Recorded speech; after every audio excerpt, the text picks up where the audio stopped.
Hey everybody, happy Torch Thursday tutorial stream. Hey Lori, hey Aso, hey everybody who is now out there.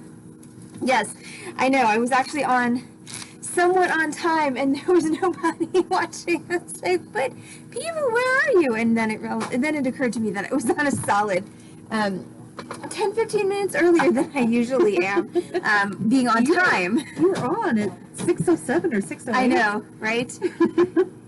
Yes, I know. It's just, don't worry. I promise I won't let it become a habit.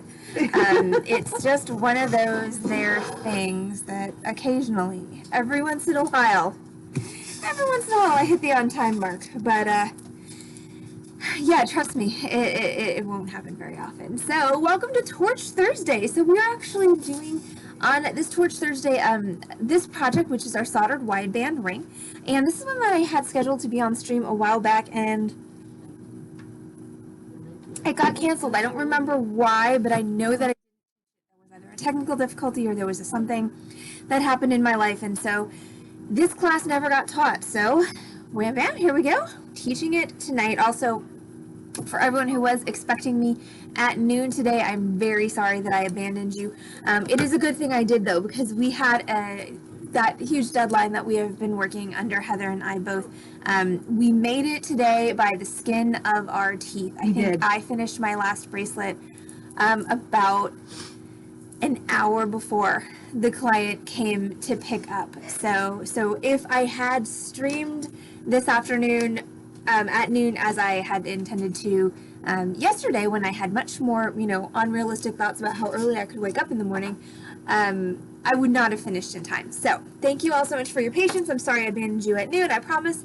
I'm not going to promise I'll never do it again, because that's not really, She promises she's going to try not to do it next week. I promise I'll try not to do it next week. Exactly. I promise I'll try and manage expectations. Only cancel the Thursday stream every other week, and not every week.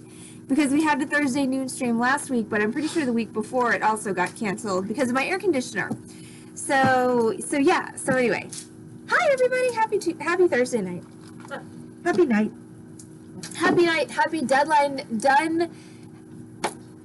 Neither Heather nor myself have to make bracelets when we go home tonight, and that is very exciting for both of us. Also, I do not have to set an alarm for 2 a.m.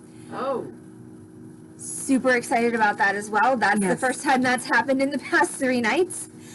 So yeah, very, very excited about all of that. Though this morning I slept through my 2, I'm one of those people that sets like 17 alarms. So I slept through my 2:15, 2:30, and 2:45 alarms, and then I had another series set to go off around 4. In case I slept through the first ones, I slept through 4 o'clock, 4:30, 4:45, and finally 5 o'clock, which was an audible alarm instead of an alarm on my Fitbit, and that was what finally woke me up this morning. So, like I said, definitely was more optimistic about when I was going to be able to get up and start working this morning than I actually was. But anyway, long story short, deadline's done, time to burn things, and we are so happy to be here with you this evening. So let's talk tools and supplies for burn things besides the midnight oil. Exactly, burn things besides the midnight oil, though some of the beads that we had to use on this order because there were some substitutions. I want to burn those. I want to burn them in fire, and then acid, and then more fire, and then more acid, and then I want to just punt them off of a cliff, and then bury them. Yeah, exactly. They were so awful. They were literally the worst. They were so bad. That the one style that I was doing that was entirely made of them took me 2 times as long per bracelet as normal. At least 2 to 2.5. So what normally is a 7 to 10 minute stringing task for me was taking me anywhere from 20 to 30 minutes. It was horrible. It was so bad. But it's done now. It's done. And we got paid for it. And we got paid for it. Carol makes an excellent point, because of course that is why we do this, not because we like the torture. Oh no, it's for the money. So, for this evening's project, you're going to need some sheet metal. I'm using copper because I apparently don't have any sterling silver sheet. That's a big enough piece at the moment to do that with, so I'm going to use some copper sheet. 24 or 22 gauge. 22 gauge is, I believe, actually what I made the prototype ring out of. So the difference being that 22 gauge is going to give you a little bit of just a thicker edge and a little bit of a weightier finish on your ring versus the 24 gauge, but either one will work. The trade-off to that is the 22 gauge is going to be harder to cut, 24 gauge is going to be easier to cut.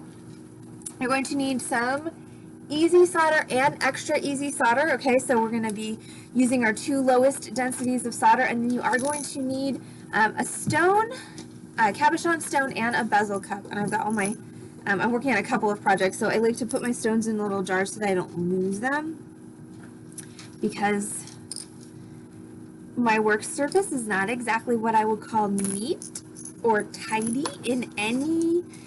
There's no definition of neat or tidy that encompasses my work surface. So little tiny things I like to try and put into bigger things so that they don't get lost. So I have a cabochon and a bezel cup. I've got a little green onyx cabochon that I'm going to be using for my project this evening. Now, as far as tools go, of course, it's a fabrication tutorial, so there are a bunch of them.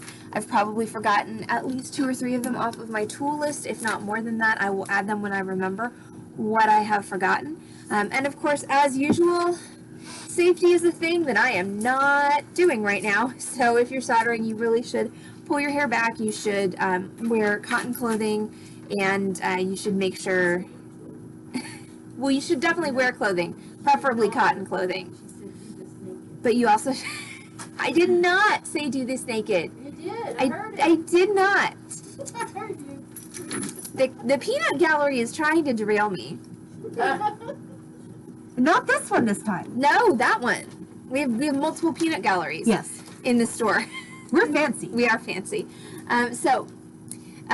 And eye protection, that's the other thing. So yes, you should have your hair tied back. If you have long hair, yes, you should be wearing cotton clothing, or better yet, an apron, and yes, you should have eye protection on. That's not just your regular glasses.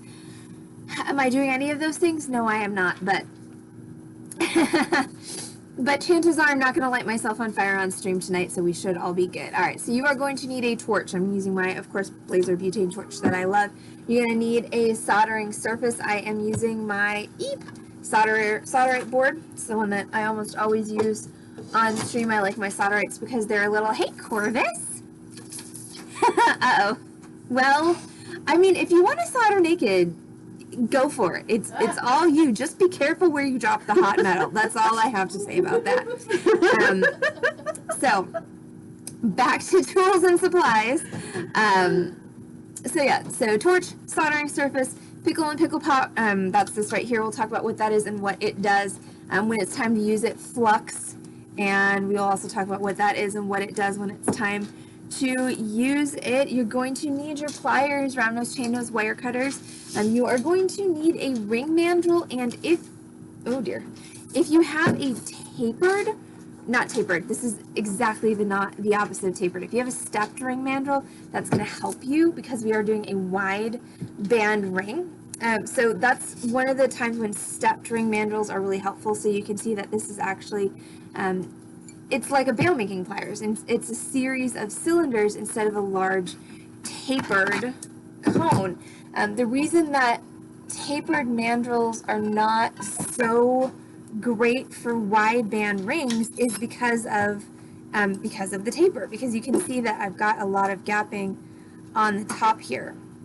And that's just because my ring band is so wide, it takes up so much space on my mandrel that it gets a little deformed because of my taper. So in this case, a stepped ring mandrel is definitely helpful for this.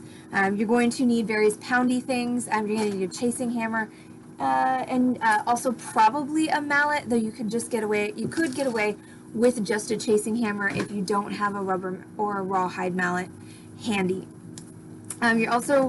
I'm going to use a dividers. You don't have to use a dividers. You can just use a straight edge and a marker, but dividers make everything a little bit faster and easier. And then, of course, you also need, you're also going to need this chart, which is my favorite Contenti ring sizing chart. And that is, you can download that as a PDF using the link that I just posted in the Twitch chat. And what that chart does is it tells you how long of a piece of metal you need to cut to make a ring in any given size in any given thickness of metal. Now, the thing that you do have to remember about wide band rings is you usually want to size up. Okay, if you're doing a wide band ring, you usually want to go up half a size. So I would typically make a 7 for myself, but I'm going to go up to a 7.5. And this chart only goes down to 20 gauge metal, so that's the number I'm going to use. So my 7.5 in 20 gauge metal is 57.8 millimeters. Of course, you are going to need a measuring device as well, which I don't have, so I will go grab a caliper in just a minute, but I'm going to go ahead and write down that number because 57.8 is not a number that's just going to stick in my head. 57.8. Okay.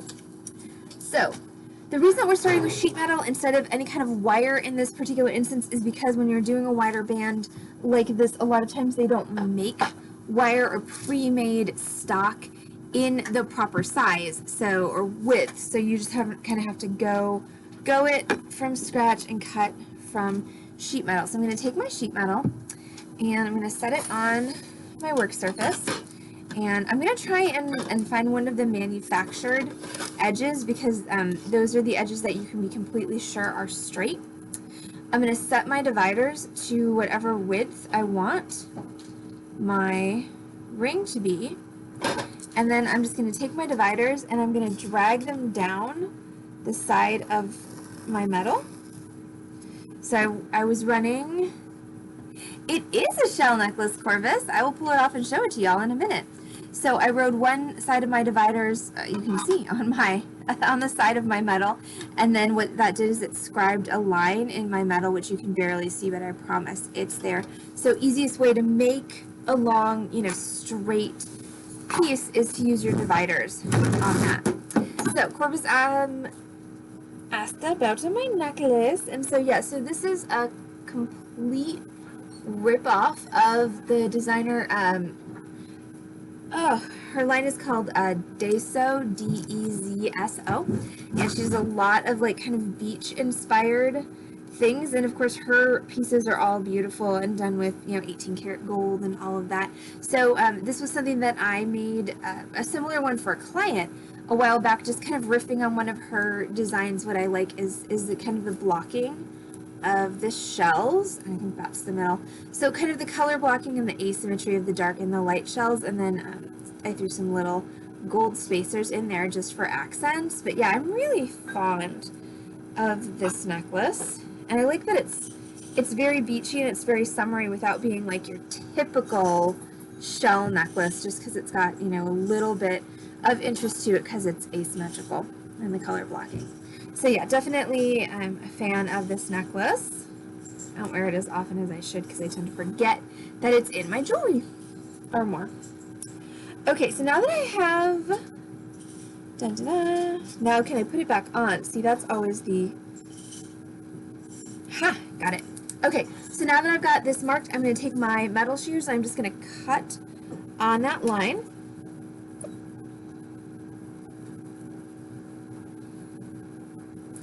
And so you can make this as wide as you want, which is pretty cool. So you literally have the ability to create, an unlimitedly wide ring. That's terrible grammar, but you can make this strip as wide as you want to. Okay, I'm gonna go grab a millimeter gauge. I'll be right back.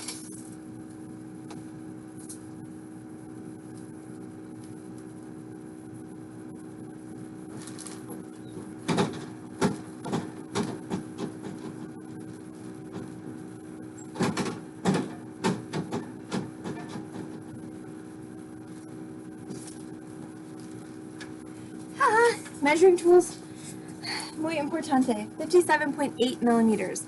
That was my number, so I'm gonna give myself 57.8 millimeters on my millimeter gauge. Ta-da.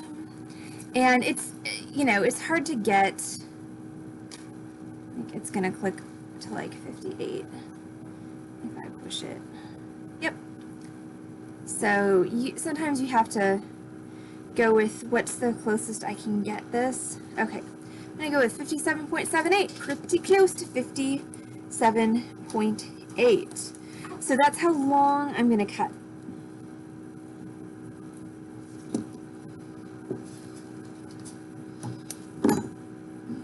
Some sort of marking device is helpful in this instance, whether that be a scribe or a marker.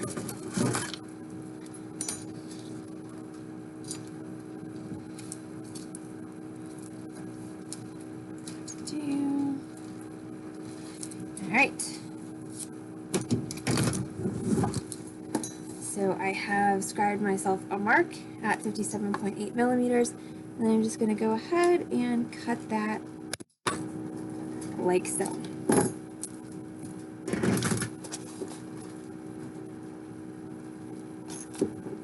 Now this is where, if you have it, your rawhide mallet is going to come in handy. So I'm going to take my strip of metal and I'm going to bend it around my tapered ring mandrel. And so this is the other thing about tapered ring mandrels, is they usually come in whole sizes and half sizes. You literally have to get a separate mandrel for each size. Otherwise, of course, your mandrel would be twice this long if we did a 1-inch, or if they did a 1-inch cylinder of every whole and half size. So it does make sense so that you don't have, like, you know, essentially a sword length mandrel, but it's a little bit annoying because I'm making a size 7.5 ring. My options are 7 and 8. I'm going to go ahead and do 8. I'm just going to wrap that around. And the copper is pretty easy to bend. Again, if you have any issues with arthritis or hand strength issues, you definitely are going to want to go with copper over any other metal. If you do this in bronze or brass or even sterling silver, it's going to be a little harder to bend. And I'm just going to tap that down so that I get the start of my ring shape. So now comes what's probably the trickiest part of this whole project, which is, if you'll remember from previous soldering tutorials, solder will not flow across a gap. So my next task is going to be to actually make these two edges of metal meet completely flush along their entire length. So I'm just going to start with a tension fit, meaning I'm just going to bend the edges of metal past each other and then bring them so that they snap together and will hold tension without me having to hold it. So now that joint is touching as much as it's going to be touching, and it's holding tension, but I'm not physically having to pinch the ring, okay? Just the positioning of the wire is holding tension for me. And you may need to do a little bit of work with your pliers to kind of get that lined up right, and see if you really do need to, you know, cut or file more, or if it's just literally the alignment of the metal. And for me, it was the alignment of the metal. So that's my joint. It's actually not bad. My metal, I didn't cut completely straight. That's okay. I can sand that off after I've soldered it. So all I need to do is just open this metal up just a bit, and I just need to smooth down the inside of my metal where my burrs from my cutter are. So all I need to do is just take my file and just push it up my metal until I've got a nice flat edge right there on the inside. So the edge I'm talking about is this edge right here. So see how shiny that is now that it's flat? That's just removing all of the burrs that came from your metal shears. Alright, and then I'm going to tension fit this back together. Now at this point, if it gets a little out of round, if it gets a little bit wonky shape, that's totally fine. It's not a problem at all. It's way easier to reshape it on your mandrel after you've soldered it. And once again, this little misalignment here, don't worry about that either, because that is also something that we can fix after we've soldered. So now it's time for us to solder this. So before I get into flux and solder and talking about all of that, we're real quick going to run down the basic 5-point soldering safety lecture. Of course, those of you who've been hanging out on this stream for a while have heard this whole soldering safety lecture before. I do, of course, want to preface it with saying that I am not any kind of credentialed anything as far as safety goes. Nothing. I'm some rando on the internet. Most of you have never even met me.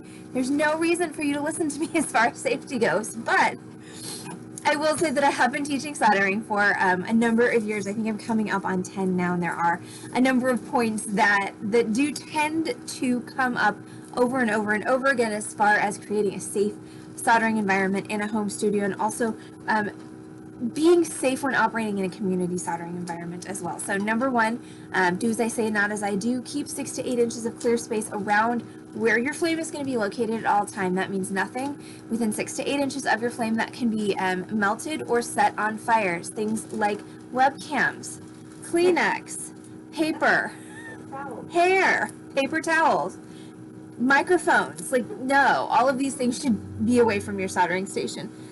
So as long as you keep that 6 to 8 inches of clear space around your soldering stations, your chances of accidentally starting a fire that might spread and become dangerous, and also your chances of accidentally destroying your own possessions and or equipment are significantly reduced if you just keep that distance between your flame and objects that can be damaged by your flame. Number two, once you've had a flame going in your work area, make sure from that point forward you always assume that everything in your work area is hot enough to burn you, because chances are it is, even though it doesn't look like it. So tweezers are your friend for picking up hot things. Number three, ventilation is important, okay? If you're soldering, if you've been soldering and your lungs are feeling, you're having coughing, hacking, wheezing, you're feeling uncomfortable in the lung area after you've been soldering, chances are you might want to reconsider your ventilation situation. You may need to go by a window. You may need to go outside. You may need to install some kind of ventilation.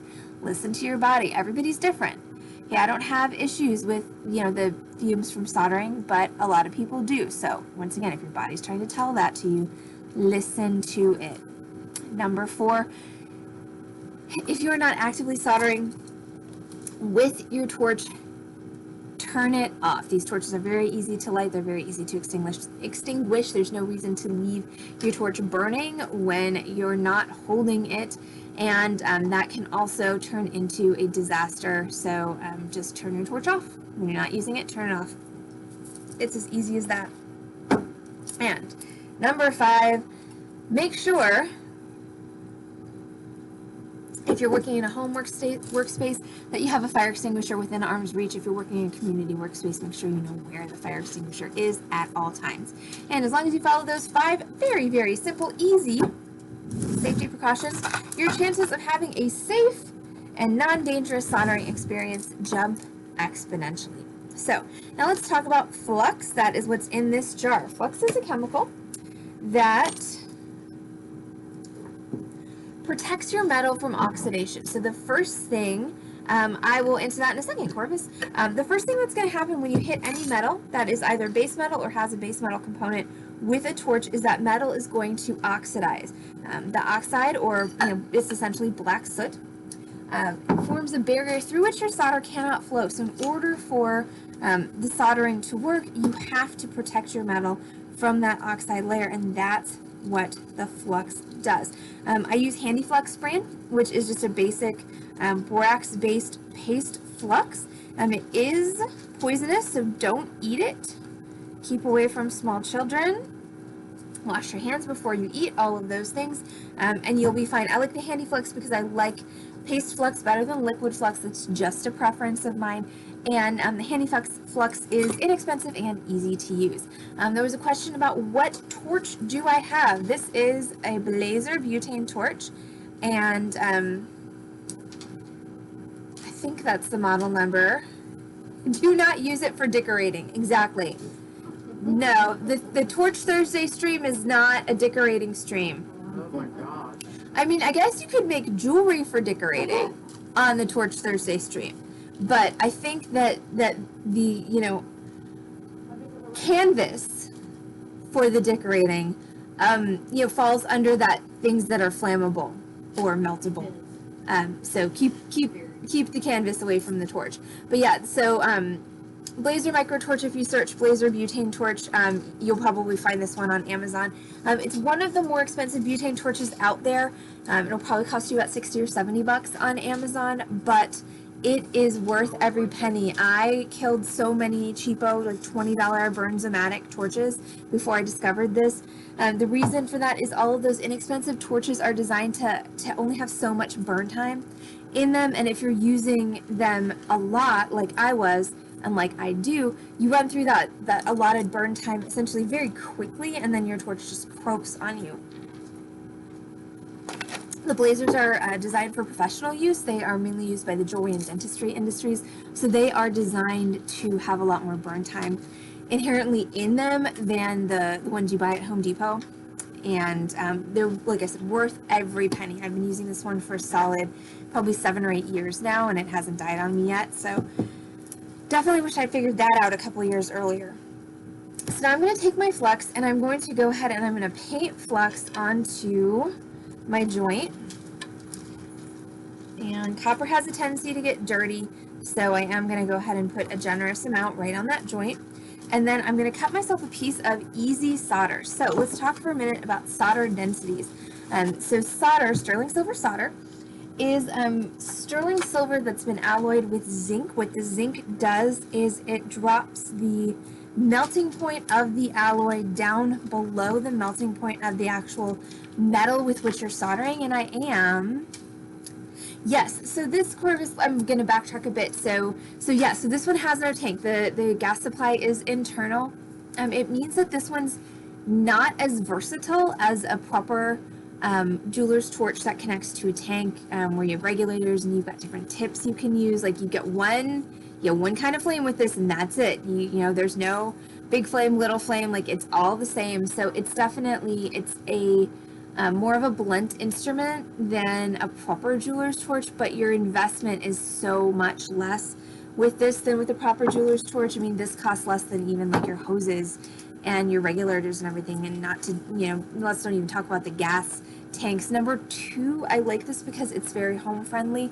You know, all the compressed gas you ever have to have around with this is what's actually in your torch, and then your refill, which is about the size of a can of hairspray. So for anybody who's doing this in smaller dwelling, like when I started soldering, I was doing this in my apartment, which was not large. Especially the apartment I lived in Chicago, really not large, like the anti-large. So it's nice, you know, I always felt better knowing that there wasn't a whole lot of compressed gas that could, you know, potentially explode. Also, I'm sure that my landlords, had they known about it, would have appreciated it as well. That being said, I didn't feel the need to enlighten them about the presence of torches and fire and compressed gas on their property. So back to densities of solder. So sterling silver solder is sterling silver that's alloyed with zinc. The zinc drops the melting point below the melting point of the metal. Now, even though I'm soldering, or even though I'm using copper, I'm still going to use sterling silver solder. There are ways that you can copper plate after you're done with your piece, but there really isn't a good, you know, copper solder out there. So most jewelers use sterling silver solder, even for copper pieces. They make solder with different amounts of zinc in it, which gives it different melting points. That makes it easy when you're soldering to do more complicated projects, because since metal conducts heat, you don't have to worry about your metal conducting, your metal conducting the heat and essentially blowing the solder joints that you've already done, because you can step down. So you start with a higher melting point of solder, and you go down, you go down, you go down as many steps as you can, so you never have to get the metal hot enough, theoretically, to destroy what you've already done. So I have fluxed my metal, and I'm going to take my piece of solder and I cut a very small piece of solder. It's amazing how little it actually takes to close a joint. Okay, so that's my tiny little piece of solder, and I'm just going to drop that right on top of my joint. Tweezers would have been a good tool for that, but I decided apparently to use a paintbrush instead. You know, questionable things. I'm having one of those days. So I'm going to put my hair up because, yeah, nobody wants to see me light my head on fire on the internet. Since I'm not a trained, you know, I'm not trained to wear fire. I mean, there are people who I'm sure can light their head on fire and live to tell the tale, but for me, it would be a whole lot of a nasty experience. So let's just go ahead and get that out the way. And now we're going to go ahead and we're going to solder this together. So I'm going to light my torch, and I'm going to heat the whole thing, because there's the thing, is since metal conducts heat, any part of your metal that you are not actively heating is acting as what's called a heat sink, and it's essentially sucking the heat away from where you want it to be. I'm going to grab solder. that's a marker. That's not going to do the same thing as the solder pick. Okay, let's see. There. Okay, so my solder just kind of, you can see it sort of, you know, fell down a bit. I don't want you to focus on the front of the ring. I want you to focus on, or back of the ring. I want you to focus on the front of the ring. So that's just the solder, or sorry, the flux moving around. So I just pulled that off with my solder pick, and just gonna drop that right back on there. Okay, so I'm heating the whole thing, and once my flux turns clear, that means that my that my metal has reached the point where the solder might flow. So I want to pull my solder two directions. I want to pull it down and through. Okay, so I want to pull it down to the bottom of the joint and through to the back side of the joint. So once I've got everything nice and hot, I'm going to focus my heat on the inside. And you do have to be a little careful with the small torches because the backflow from the inside of the ring sometimes will make the flame go out. So just concentrate your heat on that joint. Okay, so my solder's flowing. Now I want it to go in my joint. Okay, so this is where the fact that solder flows towards heat is something that you really have to use. Okay, because my solder's flowed, but it's over there. That doesn't do me any good at all. This is also the fact that my camera's here is not helping me, because what I need to do is I need to get the flame over here. I need to get that side of my metal hot, and unfortunately that's right where my camera is. So you can use the solder pick to guide it just a little bit, which doesn't always work. Come on.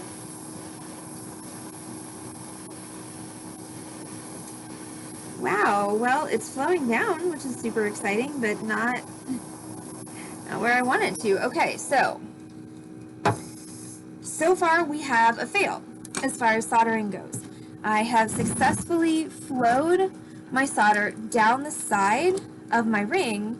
You can see it, that's all my silver solder, but I have not successfully soldered my ring closed. So this is a thing that happens, especially when you're dealing with a big piece of metal like this with the butane torch. So what I'm going to do is I'm going to pickle this to clean it off, and we're going to try again. So dirty metal, never good with the sterling silver solder, especially if you're trying to do mixed metals. So we're going to let that pickle, and then we're going to dry it off, and we're going to try it again. So let's talk about heat sinks and why that happened. There's a couple reasons that probably happened. Number one is I might not have done as good a job filing my joint as I thought. Number two, there's a lot of metal there. It's a lot of metal for that little butane torch to heat. So it's, you know, entirely possible that I didn't get the whole thing hot enough to actually properly direct the solder. And number three, it could just have been having a moment, because sometimes your soldering stuff just has a moment. Sometimes there are good soldering days and there are bad soldering days. So what we do is we clean it off with the pickle and we try again. That's all there is to it. So I pickled it. I'm going to go ahead and dry it off. I want there to be as little pickle residue on this as possible. Right, I'm going to put it together, and I want to make sure that there's good contact. Okay, that's the other thing I knew there was a third thing I was going to say. It's possible that I didn't have contact between my two sides, because solder will not flow across a gap. If your sides aren't touching, forget it. You are not going to be able to solder them together no matter how much solder or how much heat you use. Okay, so let's try this again. We do need to reflux because the pickle took off the flux, because that's what it does. So we're going to reflux the joint, and I'm going to make sure that it's really well fluxed inside and outside so that I don't have junk and crud and dirt and whatnot. And now I'm going to grab another piece of easy solder. Okay, and then the other thing is I'm going to go ahead and pick transfer this piece of solder, which is usually how I do it. So I do have silver solder all down my copper ring. There's really nothing to do about that. I'll sand it off when it comes time to polish our ring, but for now it just is what it is. It's there. So I'm going to grab my solder on my solder pick, and then I'm going to heat this whole thing again. So you're just going to heat the whole piece until it comes up to temperature. How do you know it's up to temperature? Because that solder, or sorry, not the solder, that flux is going to turn clear. So right now it's kind of a crusty, pasty white. and it is eventually going to turn clear, and that means that we've reached the temperature where theoretically solder will flow. So let's try this business again. All right, we're going to try taking our solder that's on our solder pick and dropping it off at the top of the joint. And then we're going to do our best, there we go, to draw it down. Okay, so did you see that?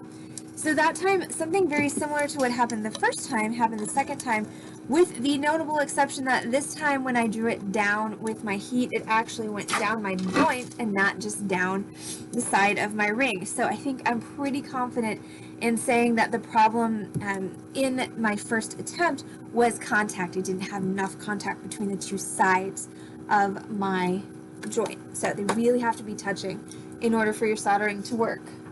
Alright, so I'm going to give that just a minute to pickle. So what is pickle? This is a good time for me to talk about that. Pickle is a weak acid solution. What it does is it cleans all the crud off of your ring so that you can polish it, make it pretty to wear. So it's going to take all of the flux residue off. It's going to take all of the oxides off.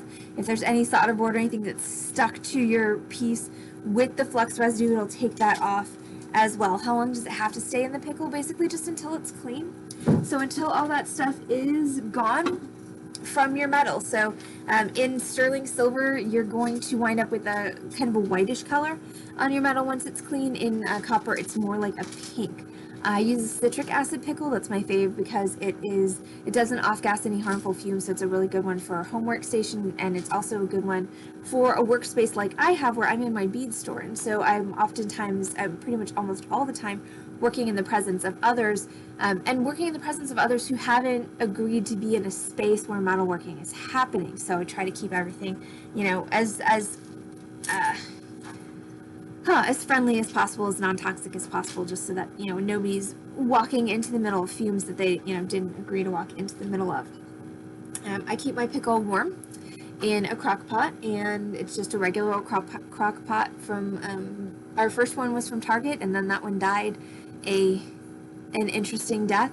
This one's from Amazon, but crock pot on high works great. The pickle does work better if it's warm, so you do want to keep it warm when you're working, okay? So now you don't have to keep it warm all the time. So when I'm done with my work session today, I'm just going to go ahead and unplug the pickle pot, put the lid on, and then I can store that pickle mixed in my pickle pot as long as it's non-reactive, which I've got the crock pot has a ceramic crock in it, and then just pull it out next time and plug it back in.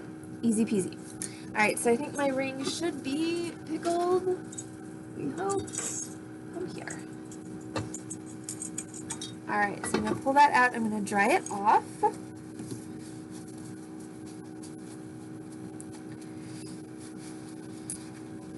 Alright, and I am going to do a little... Fair point. Alright, I was just told that I can't say that the pickle pot died an interesting death and not elaborate. So there's a reason we know that you shouldn't leave your pickle pot plugged in overnight, because it happened once here at the Beating Dreams, and we were very lucky that we didn't have a fire. But we did discover that if you leave the pickle plugged in all night, it will create a smell that is... a smell. It'll create a smell. Like hellfire candy. Like hellfire candy. That was Heather's. She's the one who found the pickle pot after it had been plugged in all night. So yes, it will create a smell like hellfire candy and a surface like some kind of horrible lava planet. And eventually, if you don't find it in time, it will light on fire. So we got to our pickle pot before then, but at that point the crock was completely not salvageable, and we wound up just getting a new one. So yes, that was the demise of our last pickle pot. Now, when I was just a wee baby metalsmith and just doing pieces for myself, I actually kept my pickle in a little potpourri crock.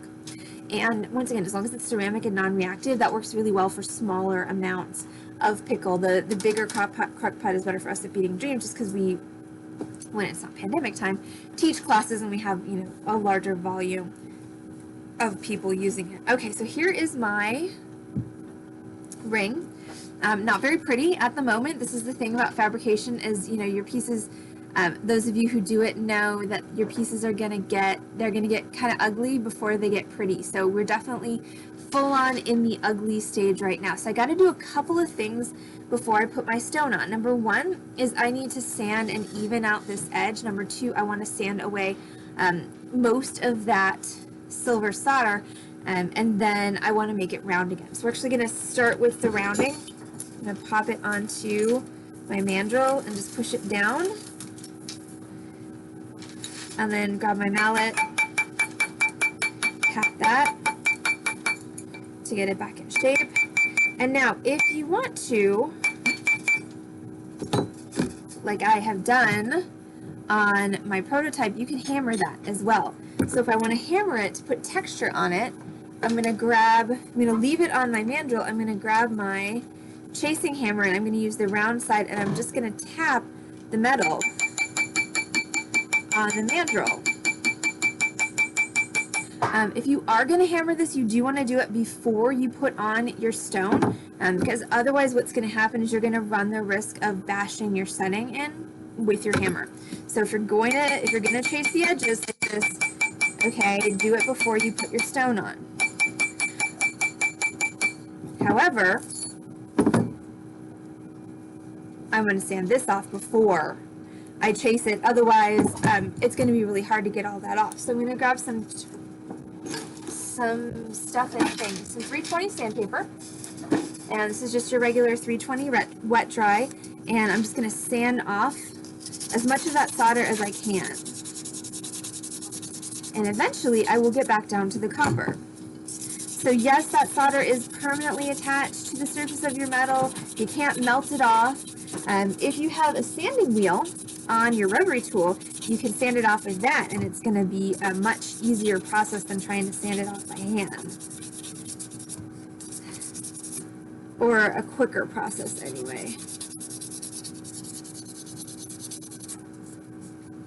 But you can see that I am, I'm getting, if I put it on camera, you can see I am getting down to the copper there.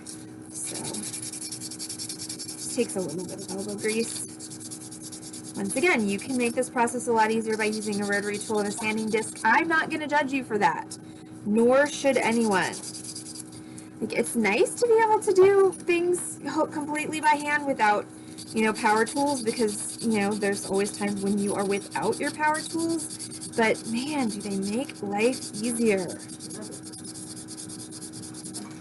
Now here's another thing you can do that another thing that's going to make this go a little faster is I can also take my file and I can work on that with my file a little bit. The file is coarser than the sandpaper, so it moves metal faster than the sandpaper, but the downside is it's going to make more...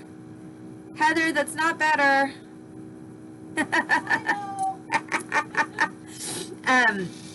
It's going to cut faster, but it's also going to make more scratches in your surface. So what I'll do is I will take my file and I will, start with my file, and then I'll go back with my, I'll go back with my sandpaper. That's fair. Heather and I are both operating on very little sleep, so you can either say we're being cheeky on purpose or we're just punchy. Either way, you get what you get tonight. All right, and now that I have dropped my hammer. Now that I've done that, I can go ahead and finish my hammering.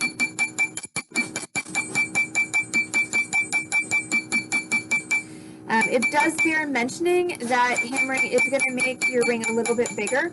So if you have plans to hammer it, you may want to size it just a little bit more tightly. Also, if you make a ring and it's too small, this is a good way to make it bigger.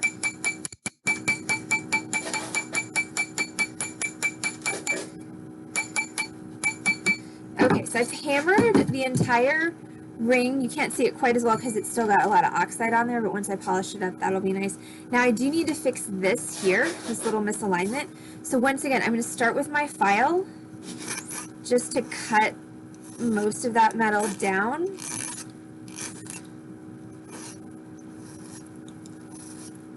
Once again, just because the file cuts way faster than my sandpaper does. And then once I've gotten in the vicinity of being done, then I'm going to grab that sandpaper again. I'm going to put it down on a flat surface. I'm going to take that side that I need to even out, and I'm just going to put it down on the sandpaper, and I'm going to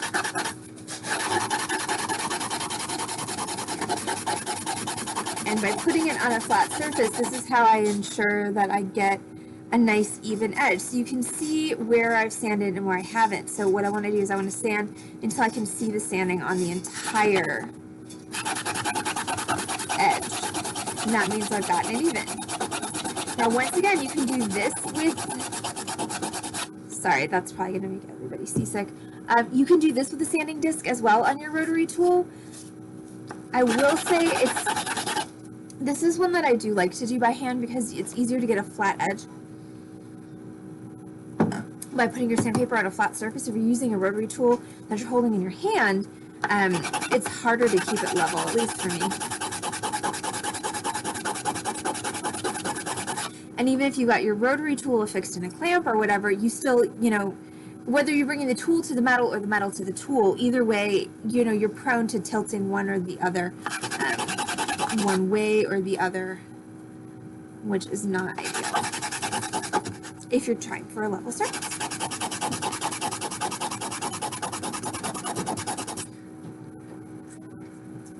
All right, and then I'm going back to my file for a minute because that's taking too darn long. But I can't hide the tape roll. Wait, what? Oh, I can't hide the tape. again, ouch. And also, ouch, that hurt. All right, and then I'm gonna flip it over and I'm just gonna sand the other side of it just so that everything's nice and even. Okay, so now I'm gonna make sure this is round. Just pop it back on that mandrel and then just give it a tap.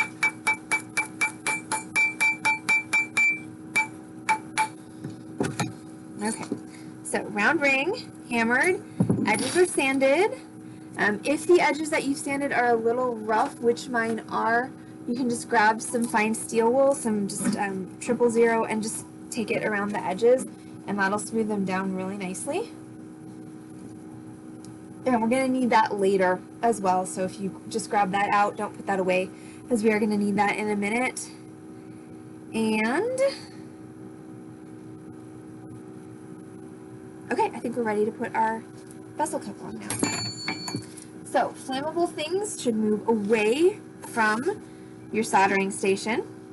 And what we're going to do is we are going to sweat some solder onto the back of our bezel cup. So sweating the solder means basically we're going to melt solder onto the back of our bezel cup. Then we're going to flip that over, we're going to put that on our ring, and we're going to heat everything until the solder reflows and bonds everything together. So that means I'm going to take my bezel cup, I'm going to put it face down, I'm going to put it with the open side down on my soldering board. I'm going to flux the back of it, and now I'm going to go to extra easy solder. Okay, so I'm stepping down to my extra easy, which is, as far as I know, the lowest melting point of solder that you can get. And I'm going to cut myself a piece of that, and I'm going to drop it right on the back of that bezel cup. So you can see I've got my piece of solder there. I said, light. Let there be light. Aziz, light. There. Okay, so now I'm just going to heat this until that solder melts. And you do want to kind of sneak up on it with your torch, because otherwise your flux is going to boil and it's going to kick it right off. There we go. Awesome. Okay, so there's my flux. When it turns clear, then my solder is going to flow, and there you go. So once it flattens out like that, you definitely want to get your flame off of it, because your flame, sorry, not your flame, your solder melts at a temperature which is below the melting point of your metal, but it's not very far below. So you want to, you know, the more you keep your torch on that metal, just marveling at the sheer genius of what you've accomplished, the more likely it is that you're just going to melt the whole dang thing, which is not what we want. So this has solder on the back of it now. I'm going to set that aside, and I'm going to set my ring up in a third hand with some cross-locking tweezers. So let me see if I can get this in my camera frame. So I'm just gonna set this up, and I'm gonna put my, there we go, I'm gonna put my stone on directly opposite my seam. So my seam is here, so my stone, my cabochon, my bezel cup, etc. is gonna go on right here. Now, I do want to caution you, you don't want to use a really big, actually I need that, not that frame, I need that back. You don't want to use a really big stone for this because this is a curve here. So the bigger your stone is, the more you're going to be dealing with. It's really going to be hard to solder it down because it's curved. So the smaller your bezel cup is, the easier it's going to be to get it down there. So I'm just going to figure out where the actual heck my flux is. Huh, it's behind everything. And I'm just going to flux the top of that. Grab my bezel cup. Flip it over, so now we're solder side down, and put it wherever I want to on this band. Okay, so I'm going to try and center it, but you don't have to. You can put it towards one side, towards the other side. You could, you know, do 2 or 3 of them. Just, once again, remember that it's a curve, so don't get too, you know, don't try to get too fancy with it. So now I'm just going to heat the whole thing. So I got my torch, I'm just heating that whole thing. You can see there goes that flux, turning white, and then it's going to turn clear. I'm really going to need to do a good job heating this because this third hand that's holding my ring, that is also now acting as a heat sink. So I want to make sure that I got plenty of heat in my ring. Make sure that's in the right spot. Alright, and then when it's time, I'm going to heat. And you can see my bezel cup's kind of settling down. And what I want is I'm trying to reflow the solder on the bezel cup and solder it onto my ring. So it kind of settling down like that is a really good clue. What you really want to see though is you want to make sure there that you see, and sorry, it got really dark all of a sudden. It was lighter earlier. Like auto exposure was doing good and now it's not, but you really want to see just kind of that ring of solder and flux coming around the outside of that, and that's what's going to show you that your piece is really soldered down. So now this is going to go back in the pickle. Now typically I would not have done that intermediary pickling step. Okay, I am a lazy pickler. Lazy, so lazy I am. So I usually will only pickle at the end of the project, but since it was being difficult, that's one of your main troubleshoots, is just, you know, clean the metal and see how it works after it's been cleaned before you go through, you know, all kinds of other troubleshooting steps. So I'm going to leave it in the pickle just for another minute to clean it off.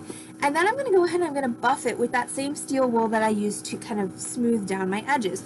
So the steel wool is going to, there it is. The steel wool is going to just buff it up to a nice satiny copper finish. Now if you want it to be shiny, super shiny, you can use either a rotary tool and a buffing wheel, or a buffing wheel and a grinder if you have it, or a tumbler to get that shiny finish. Do they make bezel cups that aren't flat on the bottom? I don't think they do. Now what they do make that you could use for such a purpose is, and I've done tutorials on this as well, this is a tube setting, so this probably looks vaguely familiar from things that we've done before. So what you can do is you can take something like this, and what this is essentially, it's a little bezel. It works for a faceted stone or a cabochon that's made from tubing, and so you could actually take a half round file and you can file that out to match the curve. But as far as I know, they don't make bezel cups that are not flat on the bottom. You can also make your own bezel setting by taking you know, basically tubing, or not tubing, sheet metal, and making a curved bezel setting But as far as I know, they don't make any manufactured bezel cups that aren't flat on the bottom. Okay, so I'm going to grab my ring out of my pickle. And I'm going to dry that off.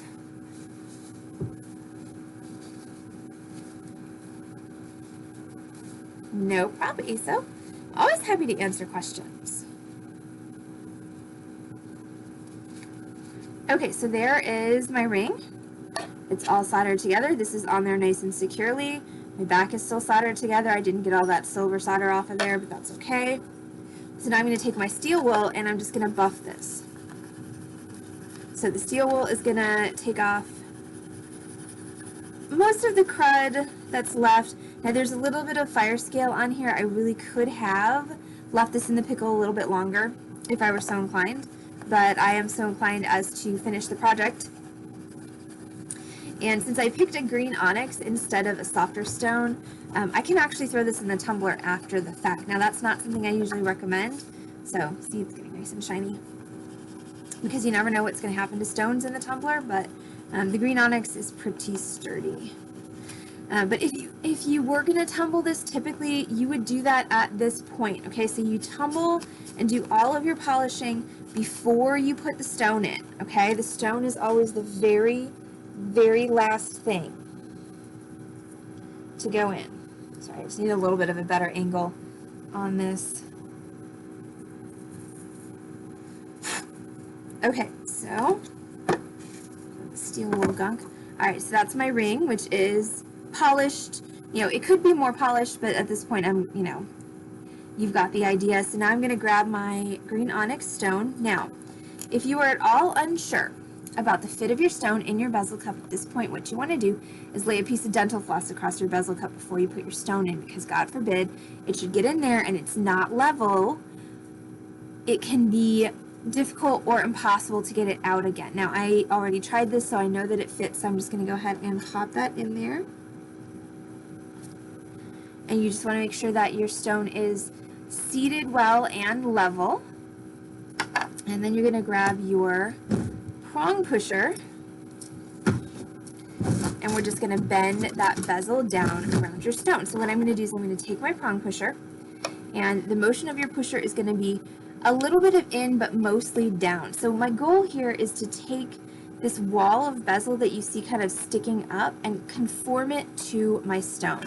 And when I first started fabricating with bezel cups, I was terrible at this. And the reason I was terrible at it is I wasn't trying hard enough. Okay, it takes a fair amount of pressure to actually convince this wall of bezel that it wants to be curved.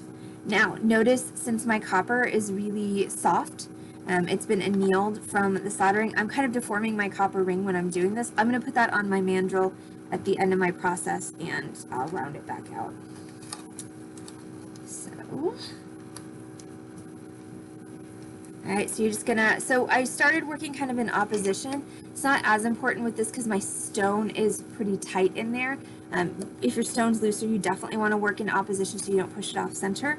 But then I'm just going to go ahead and just start going around and around my stone. And if the copper bowing is bothersome to you, you can put this on a mandrel or like a little ring stick to hold it. So you just want to keep pushing until your whole bezel is down around your stone. And then I'm going to find a mandrel, and I'm just going to pop that back on the mandrel. And if I need to grab my mallet, I can do that. Just make sure you don't smash your stone if you're doing that.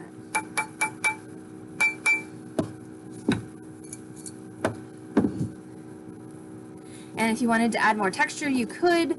Once again, it's just, you know, don't smash your stone. At this point, that's really the only thing. If you want to do more sanding or filing on your back, you can. If you want to do more sanding or filing on your edges, you can. Just don't smash your stone. So that, people of the Beating Dream stream, is our wide band soldered ring. It's actually a pretty simple project for as impressive as it looks, and woohoo! Hey, fits me. Always a plus.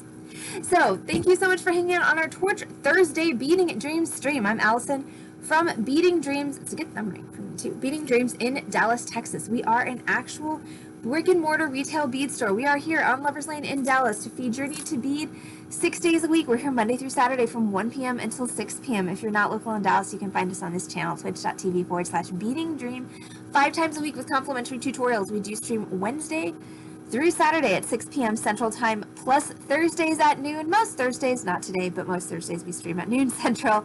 And we do live merchandise sales every Wednesday and Saturday at 7:30 p.m. Of course, tomorrow is our Zoom Crafty Cocktail Hour. That means that tomorrow night at 6, you will not find us on Facebook. You will not find us on Twitch. You'll find us on Zoom. If you want the information for that Zoom Crafty Cocktail Hour, feel free to email us, beatingdreamsdallas@gmail.com. If you Zoomed with us before, check your inbox for an email with Zoom credentials shortly. We'll be sending it out either later this evening or tomorrow. Thanks, ASO.